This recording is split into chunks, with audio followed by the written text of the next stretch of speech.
अस्सलामुअलैकुम, मैं हूं फात शहबाज खान। गजा जंगबंदी से मुतल्लिक मिस्र में अहम मुज़ाकरात, क्या कुछ लो और कुछ दो के उसूल पर मुआहिदा तय पा जाएगा?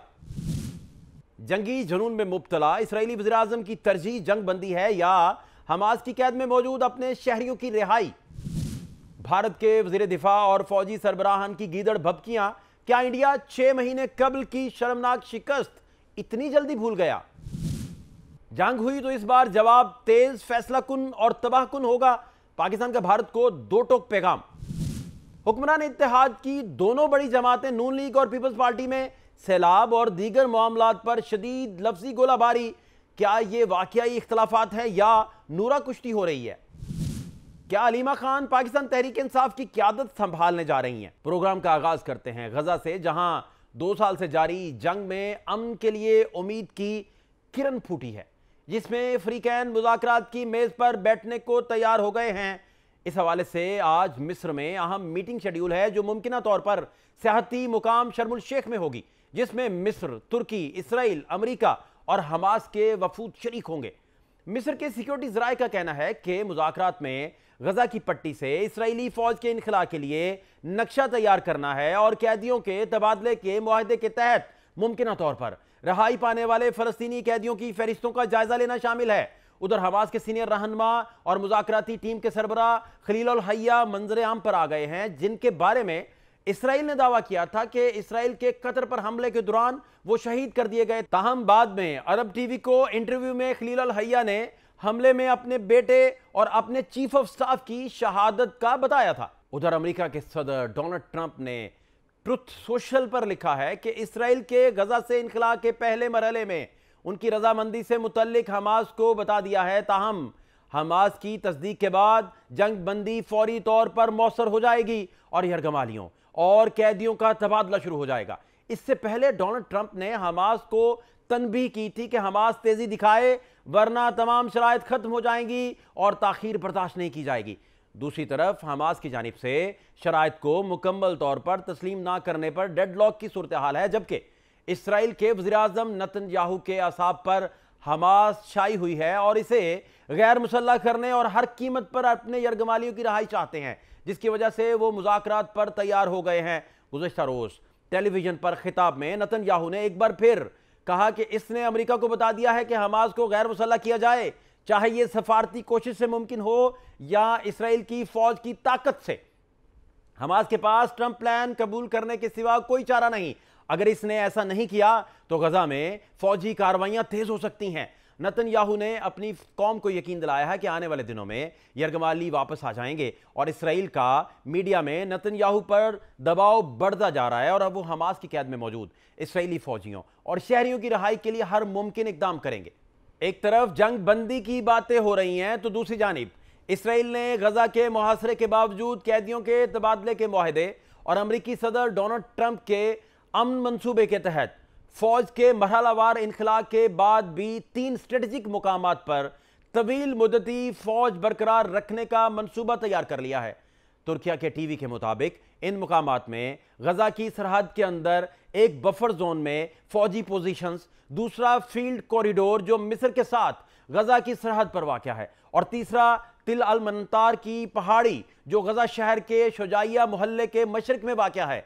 ज़राए के मुताबिक बताया जा रहा है कि इसराइली हुकाम ने इस मंसूबे की तफसीलात वाशिंगटन को पहुंचा दी हैं, जबकि दी यरूशलेम पोस्ट ने अपने इदारिये में लिखा है कि अगर एक नामुकम्मल मुआहिदा यरगमालियों की रहाई का सबब बनता है तो इसराइल को इसे कबूल कर लेना चाहिए। ये शिकस्त नहीं होगी, बल्कि इससे आज हमारी जान बच जाएगी और कल इसराइल की हिफाजत को भी यकीनी बनाया जा सकेगा। ताहम अमरीकी अखबार न्यूयॉर्क टाइम्स के नज़दीक इसराइल के मुज़ाकरात की टेबल पर आने के लिए लचक दिखाने की वजह सितंबर में कतर पर किए जाने वाला हमला था, जिसमें इसने हमास के रहनुमाओं को निशाना बनाया था।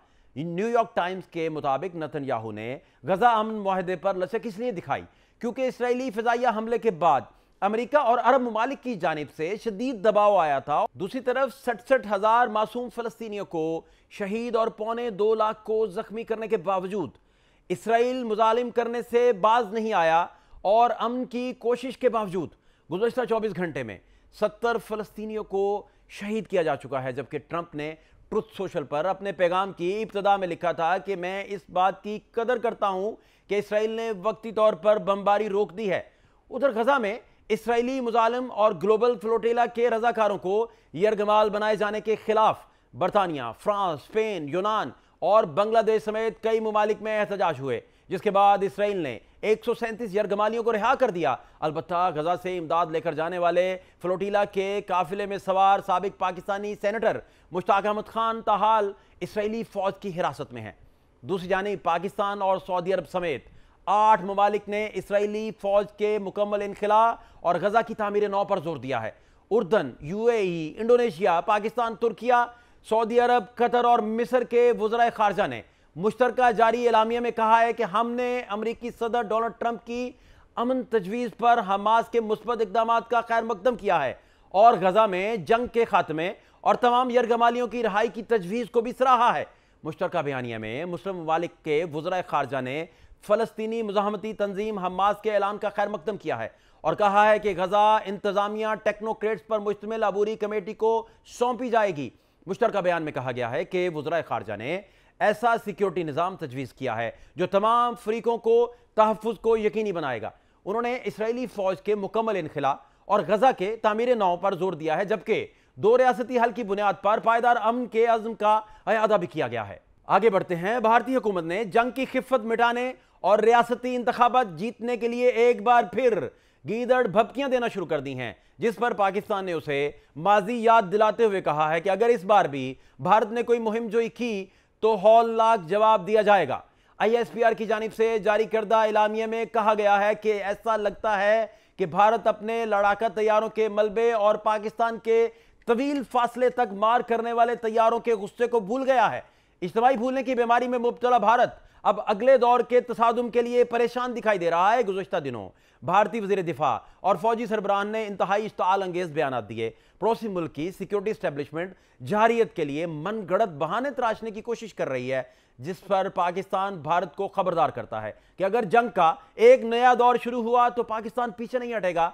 हम बगैर हिचकिचाहट या रोक टोक के भरपूर जवाब देंगे जो फैसला कुन और तबाह कुन होगा। अफवाज पाकिस्तान के तर्जुमान इदारे के एलामिया में मजीद कहा गया है कि इस बार हम जोग्राफियाई अदम मुदाखलत के मफरूजे को तोड़ देंगे और भारत के दूर दराज इलाके को निशाना बनाएंगे। जहां तक पाकिस्तान को नक्शे से मिटाने की बात है तो भारत को मालूम होना चाहिए अगर कभी ऐसी सूरत हाल पेश आई तो यह 2 तरफा होगी। जबकि हमारे सिक्योरिटी राय के मुताबिक मार्का हक के बाद भारत ने अपने दिफाई अखराजात बढ़ा दिए हैं। भारत कौन सा असलहा खरीद रहा है इसके बारे में भी पाकिस्तान को इत्तला है। हम हर वक्त जवाब देने को तैयार हैं और भारत ने ऑपरेशन संदूर जैसा काम दोबारा करने की कोशिश की तो सारे शिकवे दूर कर दिए जाएंगे और पहले से ज्यादा बेहतर इलाज किया जाएगा। उधर पाकिस्तान के वजीर दिफा ख्वाजा आसिफ ने एक्स पर लिखा कि इतनी फैसला कुन शिकस्त के बाद जिसका स्कोर 6-0 रहा हो, अगर दोबारा कोशिश की तो स्कोर इससे बेहतर हो जाएगा। इस बार भारत इंशाल्लाह अपने तैयारों के मलबे में दफन हो जाएगा।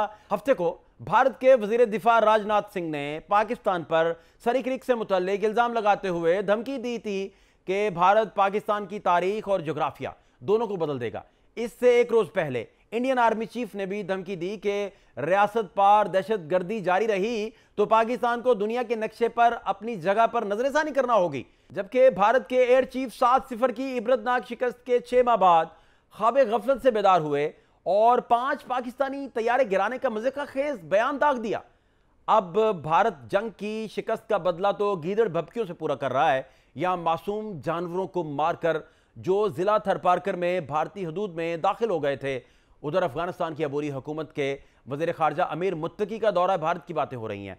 अगस्त 2021 में अफगानिस्तान का इंतजाम संभालने के बाद यह तालिबान हुकूमत के वज़ीर खारजा का इंडिया का पहला बाज़ाब्ता दौरा होगा, जिसे खासा अहम समझा जा रहा है क्योंकि पाकिस्तान को बैक वक्त अपनी मशरिक और मगरिब के सरहद पार से दहशतगर्दों की कार्रवाइयों का सामना है।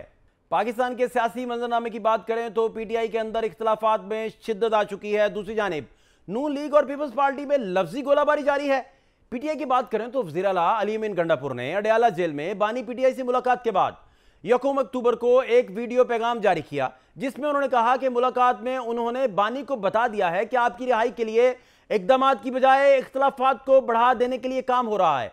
वीलॉगर्स इख्तलाफात को बढ़ा रहे हैं। हफीजुल्लाह नियाजी आर्टिकल लिख रहे हैं जिसमें अलीमा खान के नाम के साथ वजीर आजम और चेयरपर्सन लिखा जा रहा है। मुहिम चलाई जा रही है कि अलीमा खान को पार्टी का चेयरपर्सन बना दिया जाए। जबकि इमरान खान वाली बात के ऊपर पार्टी में तकसीम करने में आपकी बहन अलीमा खान का ठीक ठाक किरदार है, क्योंकि शुरू से पार्टी के लोगों को डिस्क्रेडिट किया जा रहा है और पार्टी डिस्क्रेडिट होने के साथ साथ मायूस हो रही है। आपकी रिहाई के हवाले से इकदाम नहीं उठाए जा रहे, बल्कि पार्टी के अंदर ऐसी गुरबंदियां बनती जा रही हैं कि उन गुरबंदियों में हर बंदा किसी न किसी जगह का सहारा लेकर उस गुरबंदी का हिस्सा बनकर अपने जो इंटरेस्ट है उनका फायदा ले रहा है। व्लॉगर्स बैठे हुए हैं और वो टारगेट करके सारा काम कर रहे हैं, तो उन सब के साथ अलीमा खान का राब्ता है और अलीमा खान बजाय उनको मना करने के प्रोवोक कर रही है। वजीर आजम अलीमा खान आर्टिकल में लिख रहे हैं अलीमा खान को चेयरपर्सन बनना चाहिए।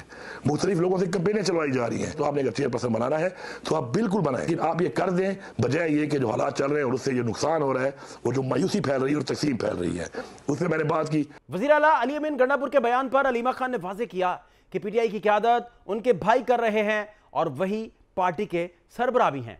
इमरान खान को उन्होंने कहा कि मैं एमआई की सहूलतकार हूँ, मैं क्या मैं कुछ एमआई की सो। दूसरा कहा कि चेयरमैन बनना चाहती हूँ, और तीसरा कहा था कि सोशल मीडिया मैं कंट्रोल कर रही हूँ। अच्छा, मैं आपको बताती हूँ, पहले मैं फिर से रिपीट कर देती हूँ, मैं फिर से रिपीट करती हूँ। चेयरमैन इमरान खान है, पहले भी थे और अब भी हैं। चेयरमैन हमारा भाई है और क्योंकि सारों को पता है कि वही चेयरमैन है और वही रहेंगे, इंशाल्लाह बाहर भी आएंगे और वही रहेंगे। एक और मामला हुक्मरान इत्तेहाद और नून लीग और पीपल्स पार्टी के नौजवान क़यादत के दरमियान बढ़ते इख्तलाफात हैं, जिसकी वजह से तर्जमानों में लफ्जी जंग जारी है। आज सिंध के सीनियर वजीर शर्जील मेमन ने कहा कि हमें आपकी किसी चीज से कोई हसद नहीं और ना ही आपकी धमकियों से डरते हैं। पंजाब बल्दियाती इंतखाबात करवाए, हमें तो डेडलाइन दे दी जाती है। उन्होंने कहा कि पंजाब हुकूमत हमारी आड़ में वज़ीर आज़म को निशाना बना रही है और ऐसा माहौल पैदा करने की कोशिश की जा रही है कि पीपल्स पार्टी वफाकी हुकूमत को सपोर्ट ही ना करे। पंजाब हुकूमत की तरफ से मुसलसल इनडायरेक्टली टारगेट पीपल्स पार्टी हो रही है, लेकिन असल टारगेट उनका जो है वफाकी हुकूमत खुद है।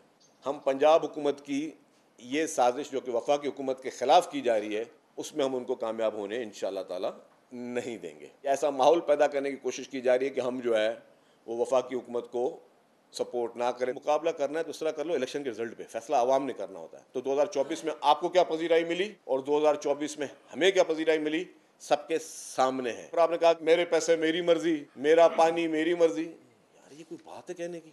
जिसने आईने पाकिस्तान पढ़ा हो, जिसने वाटर अकॉर्ड्स पढ़े हों, जिसने इंटरनेशनल वाटर ट्रीटीज पढ़ी हो, वो इस तरह के रिमार्क्स दे सकता है? पंजाब में बल्दियाती इंतखाबात क्यों नहीं कराए जाते? इस वक्त पंजाब गवर्नमेंट चाह रही है कि हम उनकी पिच पे खेलें। शर्जील मेमन की प्रेस टॉक के बाद वजीर इत्तलात पंजाब अज़मा बुखारी ने कहा कि पंजाब के सैलाब मुतासरीन पर गंदी सियासत का बयानिया नाकाम हो चुका है, तो वज़ीर आज़म के खिलाफ बयानिया लेकर आ गए हैं।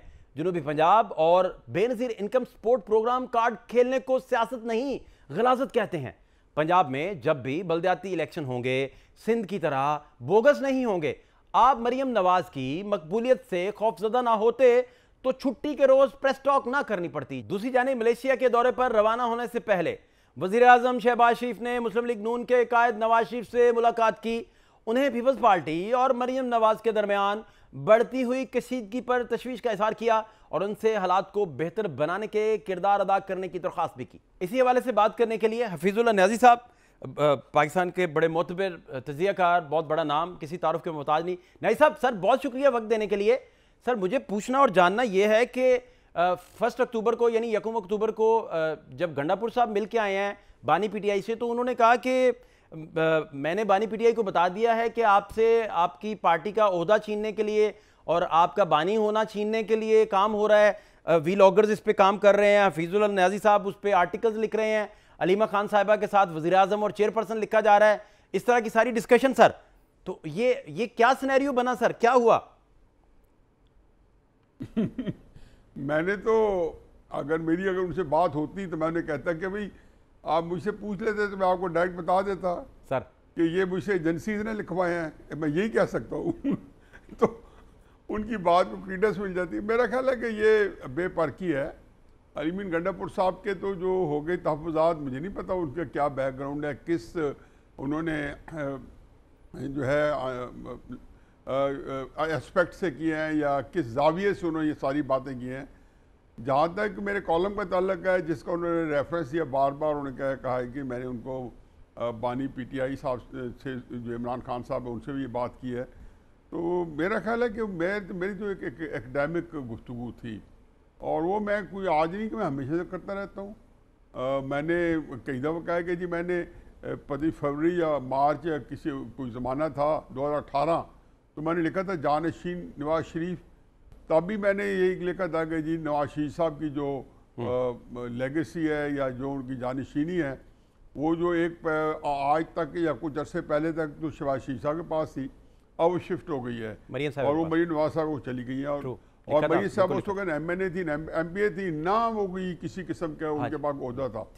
एग्जैक्टली मैंने ये कहा, और मेरा क्राइटेरिया मैंने कॉलम में भी बड़ा सराहत के साथ, वजाहत के साथ कहा कि मेरा क्राइटेरिया ये कि जब PTI का वर्कर जो है, सपोर्टर जो है, जो आम एक गली कूचे का है, एक जो है तूल वार्ज में फैला हुआ है, जब उनसे आप पूछें कि जी खुदा न खासा इमरान खान साहब जो है वो सियासत से बाहर होते हैं या आउट होते हैं, या से वो एक जो अल्लाह उनको लंबी ज़िंदगी दे, लेकिन वो नहीं होते फ़र्ज़ किया, तो कौन होगा? तो अब वर्कर सारों को एक यकसू होकर यही जवाब दे रहे हैं कि ये अलीमा खान होगी। हालांकि वहाँ पे पार्टी मौजूद है, इमरान खान साहब ने अपने हाथ से गौर खान साहब को नॉमिनेट किया हुआ है। अलीमीन गंडापुर साहब के पास पूरा एक ज़माने में तो वज़ीर आला भी थे और सूबा के सदर भी थे, और KP तहरीक इंसाफ की जो सारी जो मूवमेंट्स हैं वो लीड कर रहे हैं। तो अगर वो नहीं हुआ तो कहीं ना कहीं खामी जो लीडरशिप है उनके अंदर होगी, या लीडरशिप को जो बयानिया इमरान खान साहब ने दिया हुआ है, शायद वो तो ये दिया हुआ है कि हम किसी तरीके से मुफाहमत हो जाए, और जो आगे जिन लोगों को जो बहनों को जो बयानिया दिया हुआ है वो मुखासमत का दिया हुआ है, वो एक तनाव का दिया हुआ है। अब वो तनाव के बयानिए में जो है हमेशा लेगेसी उसी की तरफ मुंतकिल होती है, जिसके बाद तनाव का बयानी होता है, मुखासमत का बयानी होता है, या यूँ कहें कि जो आपका जो गर्म बयानी होती है, जो बयानिया होता है, जो हॉट बयानिया होता है, वो नवाज शरीफ साहब का मरीम नवाज साहब ने उठा लिया था, जुल्फ़िकार अली भुट्टो साहब का बेनज़ीर साहब ने उठा लिया था। तो अब यहाँ पे जिनके पास बयानिया है इमरान खान साहब का असली वाला, तो उन्हीं ने जानशीन बनने में और कौन बन सकता है? अच्छा, आप बेसिकली ये फरमा रहे हैं, जो मैथमेटिकल आपका बेसिकली है ये कि भाई जब वो जेल में हैं और उनके जो बाहर जिन लोगों को पावर सौंपी गई है वो कुछ कर नहीं पा रहे, या उनकी स्ट्रेटजी जो है वो प्रॉपर नहीं है, या अवाम उनके साथ उस तरह जुड़े नहीं हैं जिस तरह बानी के साथ जुड़े हुए हैं, तो आप कह रहे हैं बेसिकली कि इसके बाद सेकंड इन कमांड बाहर क़यादत जो है अलीमा खान साहिबा संभालें, तो फिर लोग बेहतर जुड़ सकेंगे और स्ट्रेटजी भी बेहतर और रिफाइन हो सकेगी। आपका बेसिकली मुद्दा ये है? नहीं, बिल्कुल नहीं है। ना तो मैंने कोई मैथमेटिकल कैलकुलेशन किया, मैंने तो एकेडमिक, एक इंटेलेक्चुअल, एक पॉलिटिकल साइंस की डिस्कशन किया है। राइट। कि ये पाकिस्तान के अंदर जो बयानिया होता है वो उसका कितना एक असर होता है, कितना ससूख होता है। लेकिन जब तक ये चीज़ सामने आई है, और मैंने उसमें सराहत के साथ लिखा, ये 4 महीने पहले ये सूरत हाल नहीं थी, ये 5 महीने पहले ये सूरत हाल नहीं थी, ये चंद महीने से ये सूरत हाल हुई है। लेकिन उससे पहले मत भूलें कि PTI की जो लीडरशिप है उसके ऊपर तो अदम एतमाद सोशल मीडिया पिछले 1.5 साल से कर रहा है, ठीक, पूरे 2 साल से कर रहे हैं। उनके मीम्स बन रही हैं, उनको बताया जा रहा है कि ये एस्टैब्लिशमेंट के लोग हैं। आप अगर सोशल मीडिया देखते हैं तो PTI के लोगों ने जो मुहिम अपने ही PTI के लोगों के खिलाफ चलाई हुई है, वहाँ तो शामिल कुरैशी साहब को बेल हुई तो साथ ही PTI के सोशल मीडिया ने कहना शुरू कर दिया कि इनका मुकम्मल हो गया। वो मैं कह डर के मारे बेचारे निकल ही नहीं रहे कि मैं निकला तो मुझे बदनामी आएगी, मेरा अपना बेटा अंदर है, अगर उसको कभी बेल हो गई तो ये फौर उससे ऊपर भी यही आएगा कि मुकम्मल हो गया है। देखिए यही सूरत हाल है। लेकिन अलीमा साहबा के सिलसिले में क्योंकि ये बयानी, हालांकि उनके भी ज़मानतें होती रही हैं सारा कुछ, लेकिन उनके ऊपर ये इल्ज़ाम नहीं लगा जो शाह महमूद कुरैशी साहब के ऊपर लगा है कि मुकम्मल हो चुका है। तो ये सारा करतब है सोशल मीडिया का। सोशल मीडिया ने इमरान खान साहब का जो है नैरेटिव हायर कर लिया है, क्योंकि अब वो सोशल मीडिया का जो पैसे का निज़ाम है वो पाकिस्तान की एस्टैब्लिशमेंट को, फ़ौज को बुरा भला कह के उसके साथ डायरेक्ट मुंसलिक है। अब ये एक ऐसी चीज़ है कि उनको ज़ाहिर है कि जब वो पाकिस्तान से बाहर पाकिस्तान की फ़ौज को बुरा भला कह रहे हैं तो हमारे सारे दुश्मनों को उनके पीछे जो है एक कतार में खड़े हो जाना आम सी बात है। अब उससे जो आम वर्कर था वो क्यों ले रहा था सोशल मीडिया से। अब सोशल मीडिया ने ही जब इमरान खान साहब को सख्त बयानियाँ जब उन्होंने उसी बयानियों को आके जुबान दी और उन्होंने वो नाम लिए जो मुझे इजाज़त नहीं है लेने की, आपको इजाज़त नहीं है, लेकिन वहाँ पे इमरान खान साहब की बहन जो है वो ओपनली का नाम ले रही हैं उन चीज़ों का और वो दोबारा कह रही है उनको इजाज़त है, तो मुझे इसलिए कुछ दाल में कुछ काला भी नज़र आता है। लेकिन इसके बावजूद मैं समझता हूँ कि इसका मंतकी नतीजा ये निकला था कि वो उन्होंने ही जाके लोगों के वर्कर्स को अपनी तरफ मुतवज्जह करना था जो वो हो गए हैं। ठीक, अच्छा नहीं साहब, अब मुझे बात आपकी एग्जैक्टली जो आप फरमा रहे हैं, बेसिकली आपने इसकी एग्जांपल भी दी कि भुट्टो साहब का जो बयानिया था उसे बेनज़ीर साहिबा ने कैरी कर लिया, इसी तरह जो बयानिया नवाज शरीफ साहब का था वो मरियम बीबी ने कैरी कर लिया। तो यहाँ बयानिए की लेगेसी जो है वो फिर अलीमा साहिबा बेहतर कैरी कर सकती हैं, फिर आपने बताया भी कि उसकी वजह, ये बेसिकली आपका पॉइंट है, बेसिकली जो हम समझे। बिल्कुल आपने सही, बिल्कुल सही कहा, और उसका उनको डिविडेंड मिल गए हैं। अब ये नहीं है आज आप किसी जब मुझे कॉल करता, मुझे किसी ने तरीके साहब के वर्कर्स में से या आम आदमी में से, या वो जो सियासत में नहीं है लेकिन इमरान खान साहब के दिलो जान के सपोर्टर हैं, जब वो मुझे कॉल करते हैं कहते हैं ये आपने लिखा है, तो मैंने कहा लिखा है, लेकिन मुझे आप अपना बता दें कि ऐसी सूरत हाल में आज आप कहाँ खड़े हैं। तो उन्होंने कहा जी हम तो गौहर साहब के साथ नहीं जा सकते, हम तो फलां बंदे के साथ नहीं जा सकते, क्योंकि वो तो जी सजेशन के साथ उल्टा इल्ज़ाम उन पे है कि आज़म स्वाति साहब पे है, गौहर साहब पे है, गौहर अयूब साहब पे है, उमर गौहर अयूब साहब पे है कि ये एसोसिएशन के इस वक्त जो है ना उनकी गुड बुक्स में या उनके साथ कंप्लाइंट हैं या उनकी आंखों की ठंडक बने हुए हैं। शामिल कुरैशी साहब की मैंने साल दी, आपके सामने है, वो बेचारों की बेल हुई और शोर मचा दिया कि जी वो देखे जी वो उनको माफ़ी मिल गई, बाकियों को नहीं मिली। अच्छा नई साहब, इसमें जो आपने बेसिकली फरमाया दाल में काले वाली बात, मैं पहले वो समझ लूँ, फिर मुझे बड़ी इंपॉर्टेंट कुछ डिस्कशन भी आपसे पूछना है, लेकिन ये मुझे ज़रा आप अगर प्लीज़ क्लैरिटी से मज़ीद थोड़ा एक्सप्लेन कर दें कि ये दाल में काले वाली बात क्या, ये मुझे समझ नहीं इसकी एग्जैक्टली सर आई। वैसे तो आपने जो दाल में से जो काला निकाला है ना, तो अब मैं मान गया हूँ कि फाद अब आप एक तीखे एंकर बन गए हैं।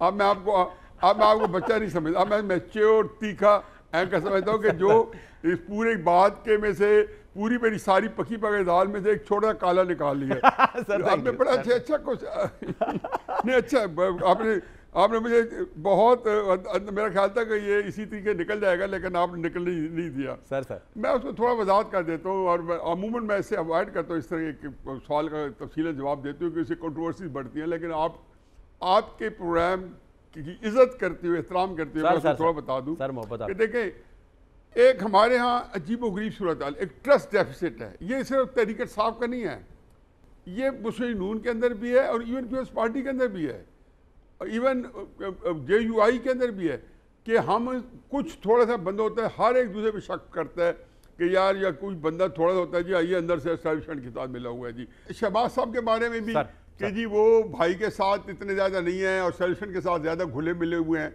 अच्छा, ये जो सारी चीज़ें, ये वो बाहमी एतमाद का फुकदान है। हर बंदा दूसरे से शक, एक तशकीक, एक जो है एक दूसरे पे बदएतमादी जो है वो मौजूद है, लेकिन तहरीक इंसाफ के अंदर जितनी ज़्यादा है उससे कम नहीं। मैं सिर्फ ये कहता हूँ कि जो कुछ इस वक्त बगैर लफ्ज़ चबाए, जो कुछ जब एस्टैब्लिशमेंट किसी को छोड़ देती है और किसी को पकड़ लेती है, किसी की आंख के अंदर से जो है बाल जो है उसके ऊपर उसको 10 साल की सज़ा दे देती है और दूसरी की आंख में शहतीर जो है उसको नज़रअंदाज कर देती है, तो फिर मैं ये समझता हूँ कि एस्टैब्लिशमेंट का अपना इंटरेस्ट होगा। तो मैंने कॉलम में भी लिखा है कि इसका ज़रूरी नहीं है कि कोई अलीमा बीबी को इसका पता हो कि जी वो इस वक्त एस्टैब्लिशमेंट के इस्तेमाल में। मैंने सिर्फ ये कहा है कि जी बेनज़ीर साहिबा जो है, जब उनके वालिद साहब की ने जो लटक है और कोई मुफाहमत नहीं की, तो बेनज़ीर 83 के अंदर मुफाहमत करके बाहर गई, फिर 86 में मुफाहमत करके आई और 88 के अंदर उन्हीं लोगों से इक़्तिदार लिया जिन्होंने उनके वालिद साहब को फांसी की सज़ा दी थी। अब ये नहीं कि बेनज़ीर ने को बाप से गद्दारी की, ये होता ही है कि हर बंदा इमरान खान नहीं है कि वो बैगेज जो है वो उसका हर एक का बैगेज होता है। इमरान खान साहब के पास कोई बैगेज है तो उन्हें झटक के परे फेंक दिया, उनको बनने ही नहीं दिया।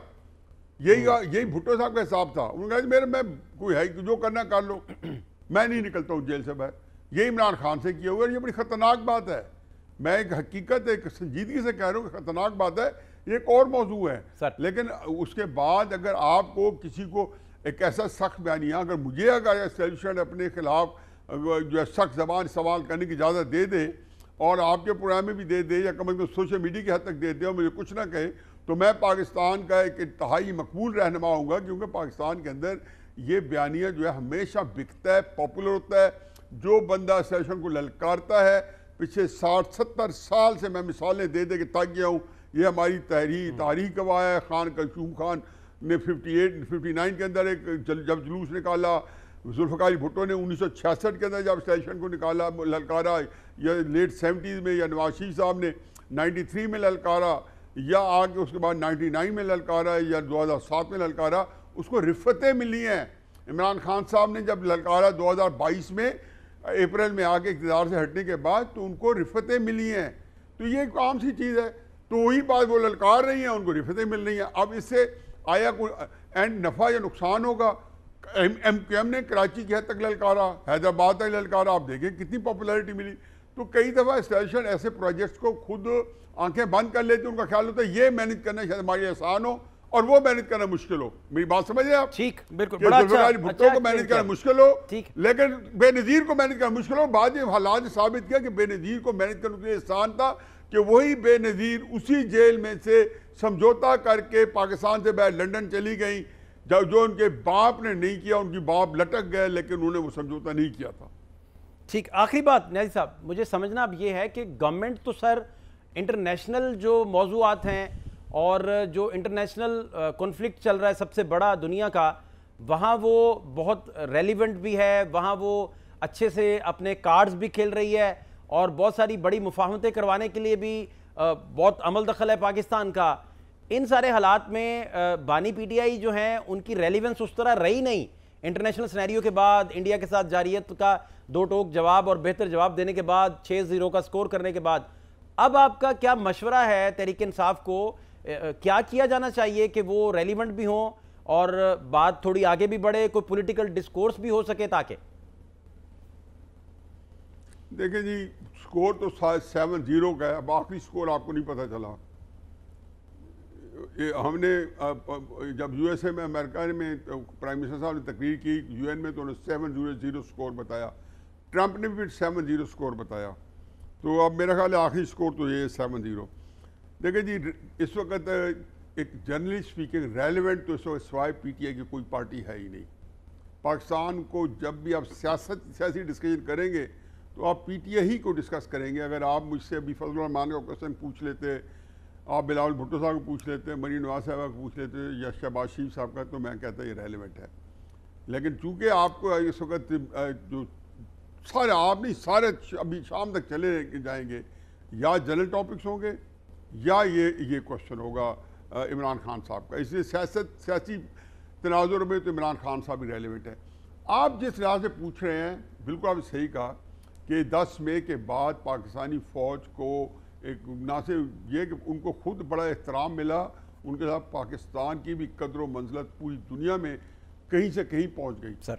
और मेरा ख्याल है कि बुलंदियों की जो आखिरी हदें उसको छू रही थी।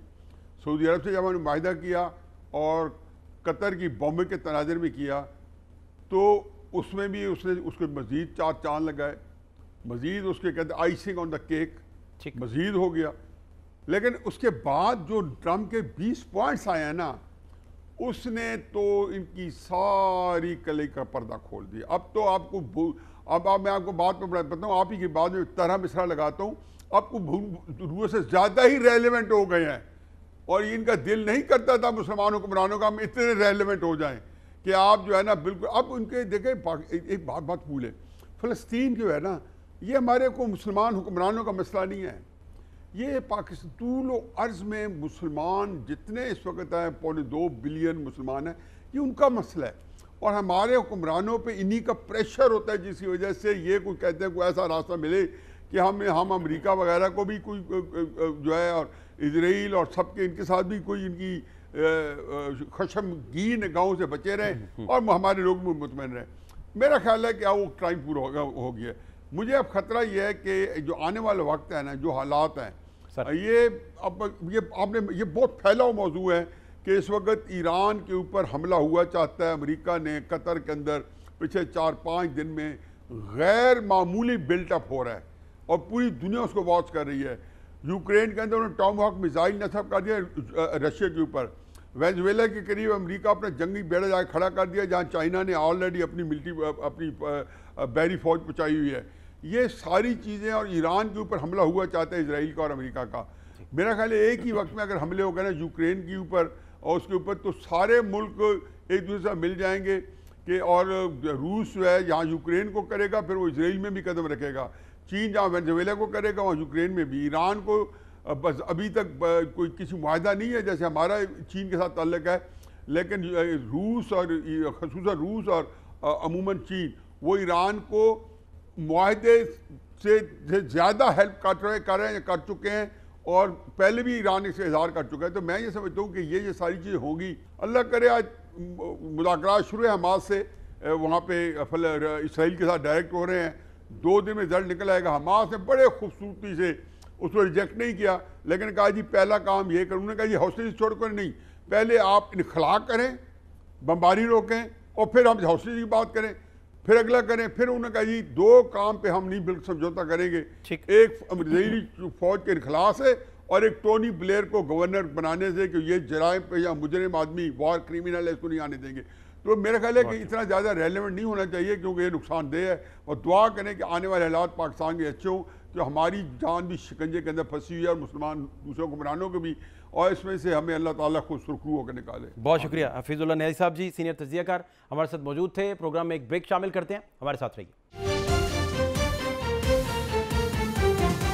ब्रेक के बाद खुश आमदीद अहमद हसन अल अरबी बैनुल-अक़वामी अमूर के माहिर हैं, वो हमारे साथ इस वक्त मौजूद हैं। अहमद हसन, बहुत शुक्रिया वक्त देने के लिए। जानना सर आपसे ये चाह रहे हैं कि इसराइल, हमास और अमेरिका कतर जो पीस टॉक्स हैं वो तो प्रोसेस शुरू हो गया दोबारा से, लेकिन ट्रंप ने जो दावा किया उन्होंने कहा कि आर्जी जंग बंदी रोक दी गई है। लेकिन कुछ मिनट पहले जो रॉयटर्स की भी स्टोरी आई जिसमें निडाल और स्टीवन ने ये मजमून छापा, उन्होंने बड़ी डिटेल से बताया कि ऐसा नहीं है और ग्राउंड पे सूरत हाल वैसी की वैसी है। और सबसे बढ़कर वहाँ अहमद असद हैं जो फ़लस्तीनी हैं, उनसे जब रॉयटर्स ने बात की तो उन्होंने कहा कि जो मंसूबा है, जो पीस टॉक का प्रोसेस शुरू हुआ है, ट्रंप का मंसूबा जो उसका ज़मीन पर कोई अक्स उन्हें रिफ्लेक्शन नज़र नहीं आ रहा। एक बात। दूसरा, वो कहते हैं कि व्हाट शैल वी डू, हमें करना क्या चाहिए ये भी नहीं पता। Shall we remain in the streets, shall we leave, हमें करना क्या है कुछ नहीं पता। तो ये ग्राउंड की रियलिटी है। आप इस सारे सिनेरियो को किस तरह अहमद भाई देख रहे हैं? जी बहुत शुक्रिया। देखें, जो मुआहदा हुआ है, जो हमास और अमेरिका डोनाल्ड ट्रंप के जो 20 पॉइंट्स थे जिसके ऊपर पार्शियल एग्रीमेंट हमास ने शो किया, हमास ने एग्रीमेंट शो किया बहुत सारे पॉइंट्स को और बहुत सारे पॉइंट्स को उन्होंने इग्नोर किया, उसके ऊपर उन्होंने हाँ या ना में जवाब नहीं दिया। ये मुआहदे का अभी बहुत सारे जो 20 पॉइंट्स थे उसमें काफ़ी कुछ इवॉल्विंग था। फॉर एग्जांपल ISF वाला क्लॉज जो था वो इवॉल्विंग था, IDF किस तरीके से छोड़ के जाएगी वो इवॉल्विंग था। कुछ पॉइंट्स है जिसके ऊपर हमास अग्री, वो जो हमास की डिसआर्मामेंट वाली और वो जो बाकी पॉइंट्स है उसके ऊपर अभी निगोसिएशंस होना बाकी थी। इस सारी सिचुएशन में जब ये मुआहदे के ऊपर एग्रीमेंट हो भी गया था, जब हो गया था एग्रीमेंट उसके 1 घंटे बाद पैम्फलेट्स इसराइली जो एयरफोर्स थी उसने फेंके थे गाजा के अंदर कि आप इस जगह को खाली कर दें, यहाँ पे बॉम्बिंग होगी। तो ये सारा सिचुएशन कि क्यों हुआ ये सब कुछ, इसमें हमें थोड़ा सा कॉन्टेक्स्ट को समझना बहुत जरूरी है। देखें, नेतन्याहू जो इसराइल के अंदर वो एक फार राइट को रिप्रेजेंट करता है और वो नेतन्याहू वही प्राइम मिनिस्टर है जिसने इसराइल का वो प्राइम मिनिस्टर जिसने ऑस्लो अकॉर्ड साइन किया था, उसको कत्ल करवाने के अंदर भी इसका नाम था। इसने उसका सिंबॉलिक फ्यूनरल करवा दिया था कि जब वो जिंदा था। सो फार राइट को नेतन्याहू रिप्रेजेंट करता है। जो लेफ्ट है वो ऑलरेडी नेतन्याहू के खिलाफ है। इसराइल का जो लेफ्ट है, जुडिशरी ऑलरेडी नेतन्याहू के खिलाफ है। और जब ये सारा जो एग्रीमेंट के ऊपर ये डोनाल्ड ट्रंप के साथ नेतन्याहू एग्री करके वापस इसराइल आया था, तो उस वक्त जो राइट रह गया था, the only support that Netanyahu had with in Israel, वो भी इसके खिलाफ हो गई थी। इसका अपना फाइनेंस मिनिस्टर ने इस एग्रीमेंट को नेतन्याहू के एग्री करने के 10 मिनट के बाद कह दिया था कि इसराइल के लिए डिप्लोमेटिक फेलियर है। तो नेतन्याहू इस वक्त जो कर रहा है पूरे मिडल ईस्ट के अंदर, बिल क्लिंटन के अल्फाज में, वो सिर्फ और सिर्फ अपनी हुकूमत बचाने के लिए लिए कर रहा है, चाहे वो ग्रेटर इसराइल का कॉन्सेप्ट हो, चाहे ईरान पे हमला हो, चाहे कतर पे हो, चाहे लेबनान पे हो, चाहे सीरिया पे हो। तो अब जब ये अग्रीमेंट, जब हमास ने अग्री किया, डिप्लोमेटिक जिस तरीके से उन्होंने इसको हैंडल किया वाइजली, डोनाल्ड ट्रंप ने यानी अमेरिकन प्रेसिडेंट ने जब ट्वीट करके एक्नॉलेज कर दिया कि वो सारा रीजन जिसकी वजह से नेतन्याहू कहता है अपने लोगों को कि मैंने गाजा के ऊपर जेनोसाइड किया हुआ है, यानी हॉस्टेजेस वाला जो मामला है, उसमें डोनाल्ड ट्रंप ने कहा कि वो हॉस्टेजेस को रिहा करने के लिए तैयार हो गए। सो नेतन्याहू के लिए इट वाज अ चेकमेट, और उसकी जो राइट की the only support that he had वो भी जा रही थी। तो नेतन्याहू कभी भी नहीं चाहेगा कि ये मुआहदा पूरा हो। इसी वजह से आप देख रहे हैं कि अभी वो गाजा तक महदूद है, गाजा में जेनोसाइड और बॉम्बिंग और वो सारा कुछ कर रहे हैं, but it is highly likely हो सकता है कि वो मिडिल ईस्ट के अंदर कहीं और भी कोई फॉल्स फ्लैग ऑपरेशन करे, क्योंकि उसकी हद्दुल वसा कोशिश है कि ये मुआहदा अगली स्टेज पे ना जाए। अच्छा, दूसरा अहमद, मैं ये भी आपसे समझना चाह रहा हूँ कि जैसे आप अभी हवाला भी दे रहे थे फिनांस मिनिस्टर उनके बिजलेल जो हैं, उनकी तरफ से जो धमकी दी गई कि हम डिस्टेबलाइज कर देंगे आपकी हुकूमत को, नेतन्याहू को, उसके अलावा सिक्योरिटी मिनिस्टर भी उनकी जानिब से भी ये बातें तो अपनी जगह बिल्कुल दुरुस्त हैं, लेकिन अपोजिशन लीडर इनके साथ खड़े हो गए, ये बात भी दुरुस्त है। अहम बात यह है कि जो नया पीस प्रोसेस पे डिस्कशन शुरू होने जा रहा है, गजा के मामले को लेकर, पैलेस्टाइन के मामले को लेकर, इसके फ्यूचर को लेकर, सबसे बढ़कर जो बुनियादी नुक्ता है जो डिस्कस होगा वो यही होगा कि हमास जो है वो खुद को हथियारों से दूर करती है या नहीं करती। लेकिन इस पे तो हमास का जो इनिशियल स्टेटमेंट आया था वो सबके सामने था। हमास के जो क़यादत है उनकी जानिब से, उनके लीडर्स की जानिब से कहा गया था कि भाई जितनी मुज़ाहमती तहरीकें चलती हैं उन सारी तहरीकों में कभी ऐसा नहीं हुआ कि तहरीकें पहले से खुद को जो है वो डीवेपनाइज कर दें, ऐसा कभी नहीं हुआ। उन्होंने बहुत सारे इलाकों की दुनिया भर की मिसालें भी फिर दी उस इंटरव्यू में। अब जानना आपसे यह है कि इन पीस टॉक्स का फिर मुस्तकबिल आप क्या देख रहे हैं? दूसरी तरफ जारियत का सिलसिला भी जारी है। जी देखें, इसमें दो चीज़ें हैं। अब डिसआर्मामेंट जो है हमास की, अगर आप डिसआर्मामेंट की बात करें, और ये अमेरिका पुश कर रहा है या इसराइल भी पुश कर रहा है कि हमास डिसआर्म करे, और बहुत सारी और जो पावर कॉरिडोर्स हैं वहां से भी इस चीज़ की आवाज़ आ रही है कि जो हमास है वो डिसआर्म करे, लेकिन इट इज टेक्निकली इम्पॉसिबल कि जो रेजिस्टेंस है गाजा की, और फिर जब यूनाइटेड नेशन जनरल असेंबली की रेजोल्यूशन के मुताबिक भी आर्म्ड रेजिस्टेंस लीगल होती है फॉरेन ऑक्यूपेशन की सूरत में, तो इस सारे कॉन्टेक्स्ट में अगर आप ये चाह भी रहे हैं, हाइपोथेटिकली ये चाह भी रहे हैं कि हमास जो है डिसआर्म कर दे, तो क्या हमास इसराइल और अमेरिका की फोर्सेस को डिसआर्म करेगी, यानी उनको अपने आर्म्स देगी? ऐसा तो पॉसिबल नहीं है। तो जाहिर है इस मुआहदे के अंदर एक मेजर जो शिक थी वो ये थी कि आईएसएफ यानी इंटरनेशनल स्टेबलाइजेशन फोर्स जो है वो गाजा के अंदर आएगी। अब उसके ऊपर जो है वो बिल्कुल अब वो ब्लैंक है, उसके ऊपर जितनी भी डिस्कशन हो रही है वो पब्लिक डिस्कोर्स में नहीं है, लेकिन वो एक सेंट्रल पॉइंट है जिसके आगे फिर जिस पे फैसला होगा तो फिर आगे चीजें बढ़ेंगी। उस फोर्स के अंदर कौन से ममालिक शामिल होंगे? पहले एक स्पेकुलेशन थी इन द वेस्टर्न मीडिया कि उस फोर्स के अंदर जो ट्रंप की स्टेटमेंट थी उसमें था कि अरब प्लस अदर कंट्रीज, यानी उसमें कुछ नॉन अरब मुस्लिम कंट्रीज होंगी, अरब कंट्रीज होंगी। फिर उसके बाद एक और वेस्टर्न मीडिया में स्पेकुलेशन आई कि जी नॉन अरब मुस्लिम कंट्रीज के ऊपर वो फोर्स जो होगी वो मुश्तमिल होगी।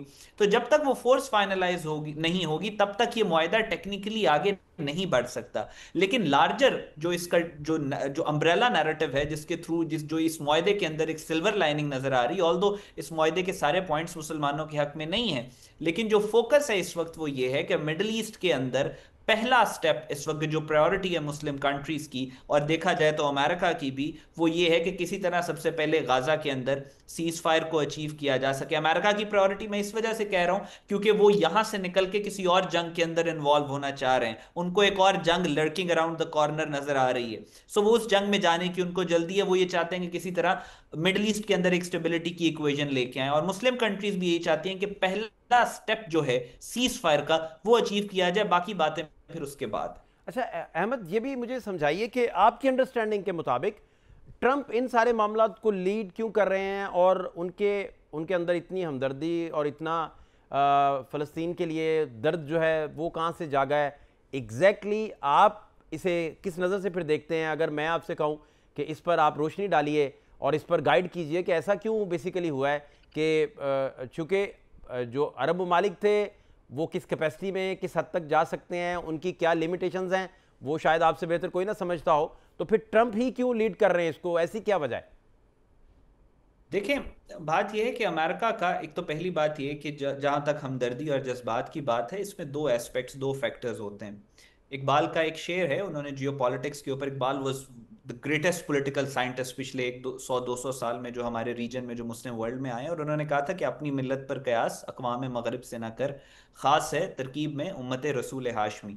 यानी जो कॉन्स्टिट्यूशन है, यानी जिस तरीके से मुस्लिम उम्मत ऑपरेट करती है, वो बाकी जो कौमें हैं उससे अलग होता है।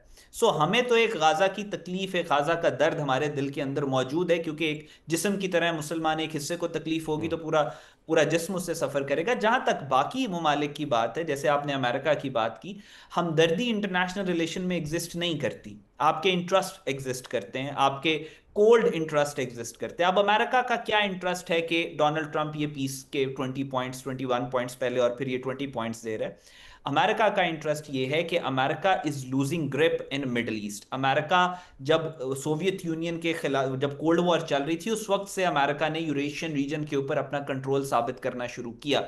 और फिर उसके बाद अमेरिका इस वक्त जो सिक्योरिटी इक्वेशन मिडिल ईस्ट की बन रही है, अमेरिका की सिक्योरिटी गारंटीज डिस्टर्ब हो रही हैं। तो अमेरिका मिडिल ईस्ट से अपने रिसोर्सेज पुल करके कोशिश ये कर रहा है कि जो यूरोप के अंदर अमेरिका का इन्फ्लुएंस है उसको एटलीस्ट वो कंसोलिडेट कर ले। वरना अगर मिडिल ईस्ट के अंदर भी वो अपने रिसोर्सेज वेस्ट करता रहा, यूरोप के अंदर भी वेस्ट करता रहा, तो अमेरिका पूरे यूरेशिया से हाथ धो बैठेगा। And once you lose Eurasia, you lose the world. America इस वक्त ये चाह रहा है कि मिडिल ईस्ट से निकले। और दूसरी बात, जो अमेरिका का the most trusted partner in the middle eastern region, Israel, Netanyahu की वजह से अमेरिका के कंट्रोल से बाहर हो गए। Israel has turned into a रोग कंट्री, और वो एक पराया स्टेट की तरफ जा रहा है, जिस तरह नॉर्थ कोरिया जिसके साथ कोई मुल्क के रिलेशंस नहीं है, सैंक्शंस हैं, सब कुछ है। सो इस सारी सिचुएशन में अमेरिका ये चाह रहा है कि किसी तरह मिडिल ईस्ट में कोई इक्वेशन दे दे कि अमेरिका वहां से पुल आउट करके रशियन वॉर थिएटर और यूरोपियन थिएटर पे फोकस कर सके, क्योंकि अभी उसका यूरोप पे भी फोकस नहीं है, अभी मिडिल ईस्ट पे भी फोकस नहीं है। दोनों जगह पे अमेरिका की अटेंशन डिवाइडेड है।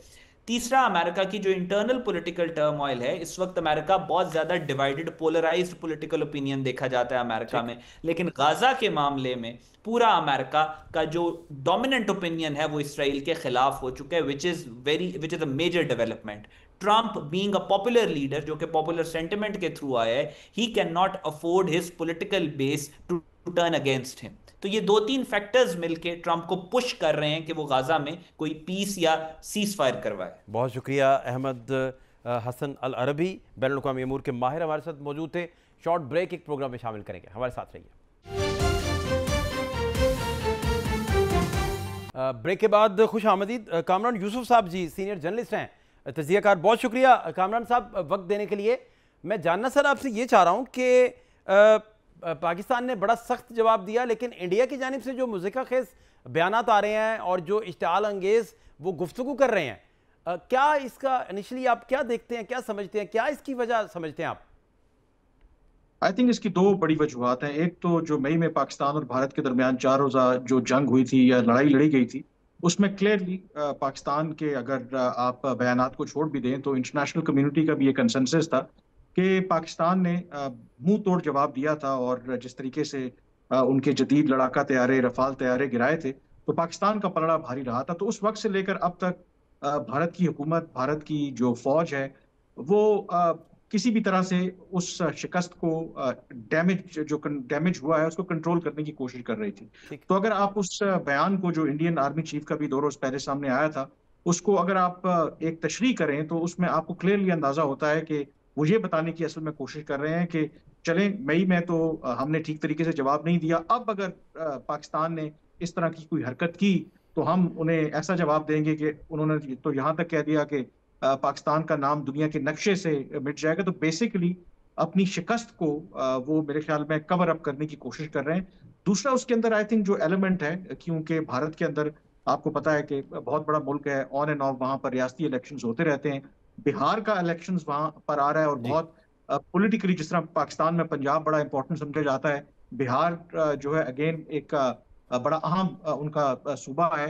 तो ये भी एक फैक्टर है कि अब जो भारत की जो फौजी क़यादत है, उसके अंदर भी आपको जो बीजेपी की आइडियोलॉजी है वो प्रमोट करते नजर आ रहे हैं। तो जो एंटी पाकिस्तान नैरेटिव है, उसको एम्पलीफाई करने का मकसद जो भारत की फौजी क़यादत है, उसका शायद यही है कि जो बीजेपी है उसको एक सियासी फायदा भी दिया जाए। तो दूसरा मुझे ये समझना है कामरान भाई कि दो स्कूल ऑफ थॉट पाकिस्तान में पाए जाते हैं। कुछ लोग वो हैं जो अभी भी ये समझते हैं कि इंडिया किसी भी तरह की कोई जारियत करने का सोच सकता है, और एक स्कूल ऑफ थॉट वो है जो कहता है कि इस कदर हजीमत उठाने के बाद और इतने बड़े लेवल पर नुकसान उठाने के बाद कि उन्हें बाद में एयरफोर्स उनकी ग्राउंड रही तो वो ऐसा सोच भी नहीं दोबारा सकते। आपके ख्याल में कौन सा स्कूल ऑफ थॉट जो है वो बेहतर मामलात को रीड करने की सलाहियत रखता है? देखिए, अगर तो इनके बयानात के ऊपर जाए, जो रेटरिक इस वक्त आपको भारत की जो फौजी क़यादत है, उनकी सियासी क़यादत है, उस पर अगर आप जाएंगे तो किसी भी इम्कान को रद्द नहीं किया जा सकता। लेकिन रियलिस्टिकली स्पीकिंग मेरा अपना ये मानना है कि जो मई में ब्लंडर हुआ है बीजेपी की हुकूमत से, और उसके नतीजे में पाकिस्तान को जो फायदा हुआ है, पाकिस्तान की जो जियो स्ट्रेटेजिक प्रोफाइल उसमें इजाफा हुआ है। हालांकि पहलगाम वाक़े से पहले भारत ने जो पाकिस्तान के खिलाफ कार्रवाई की, उनका मेरे ख्याल में ये कैलकुलेशन थी कि एक तरफ दुनिया जो है यूक्रेन की लड़ाई में फंसी हुई है, मिडल ईस्ट के अंदर इस वक्त हालात खराब है, तो हम अगर पाकिस्तान के ऊपर चढ़ाई करेंगे तो दुनिया ज्यादा तवज्जो नहीं देगी। और दूसरा, शायद उनको ये भी तवक्को नहीं थी, उनके लिए बहुत बड़ा सरप्राइज था कि पाकिस्तान जिस तरीके से पाकिस्तान ने जवाब दिया, लेकिन वो उनसे मिस कैलकुलेशन हुई, ब्लंडर हुआ। दुनिया ने देखा कि पाकिस्तान मुआशी तौर पर बेशक कमजोर हो, अंदरूनी हमारी बहुत सी कमजोरियां हो, लेकिन दिफाई एतबार से आप पाकिस्तान को हल्का नहीं ले सकते। तो उसको अगर सामने रखते हुए अब अगर इंटरनेशनल एनवायरनमेंट देखें तो अब तो यकसर पाकिस्तान के हक में भी है, जितनी जो बड़ी ताकतें हैं पाकिस्तान की, उनके साथ एक भरपूर इंगेजमेंट है। और भारत के ऑन दी अदर हैंड अगर आप देखें, अमेरिका के साथ ताल्लुकात एक बहुत ज्यादा सर्द मेरी है। फिर इसी तरीके से पाकिस्तान ने जो मिडल ईस्टर्न कंट्रीज हैं उसमें भी अगर आप देखें तो पाकिस्तान का अब काफी इनरोड हुआ है। तो गिवन करंट जो इंटरनेशनल एनवायरनमेंट है, दूसरा जिस तरीके से मई में उनको ये झटका पड़ा है, आई रियली डाउट, और मेरे लिए ये बहुत बड़ा सरप्राइज होगा कि भारत अगर इनकमिंग मंथ्स कोई इस तरह की पाकिस्तान के खिलाफ बड़ी कार्रवाई करे मुस्तकबिल में। यस, जो भी अगर उनको अपने उन्होंने जो जख्म भरने हैं उसके हवाले से जो भी अपनी उनकी कमजोरियां हैं उनको वो प्लग करके, उनके लूप होल्स हैं उनको प्लग करके पाकिस्तान के खिलाफ जरूर वो कोशिश करेंगे कि वो पॉइंट स्कोर करें। लेकिन इस मौके के ऊपर आई सीरियसली डाउट के वो इस तरह की कोई हरकत करेंगे। कामरान भाई, आप बेसिकली फरमा रहे हैं कि मोदी की जब भी इलेक्शन अपने भी आते थे तो वो पाकिस्तान मुखालिफ बयानिए पर बात करते थे, और वहाँ बयानिया उनका जो है वो समंदर बुर्द हो गया, बेसिकली बयानिया डूब गया बीजेपी का।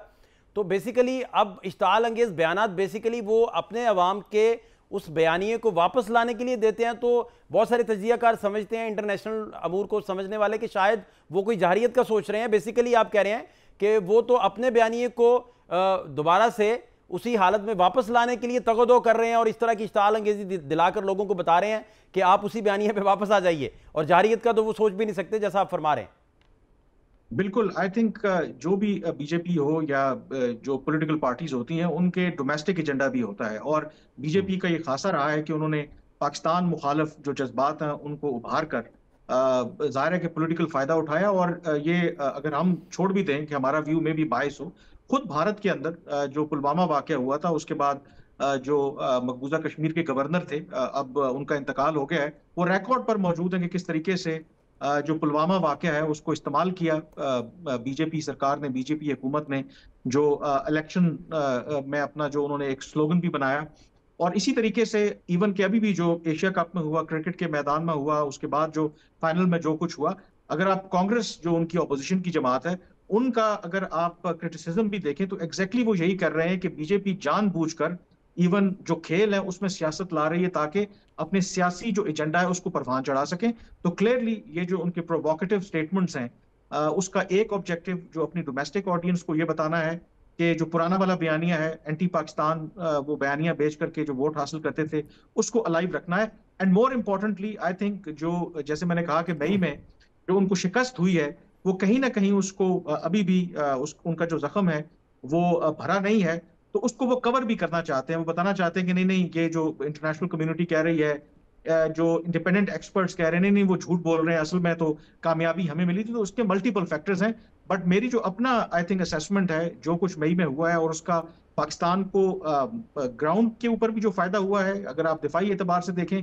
डिप्लोमेटिकली भी पाकिस्तान को फायदा हुआ है, तो मेरा नहीं ख्याल कि भारत इमीडिएटली इसके बारे में सोचेगा कि कोई इस तरह की बड़ी कार्रवाई करेगा। कामरान यूसुफ साहब जी सीनियर जर्नलिस्ट से बड़ी डिटेल से गुफ्तगू कर रहे थे। प्रोग्राम का वक्त खत्म हो जाता है। फात शहबाज खान को इजाजत दीजिए, अल्लाह ने के बाद।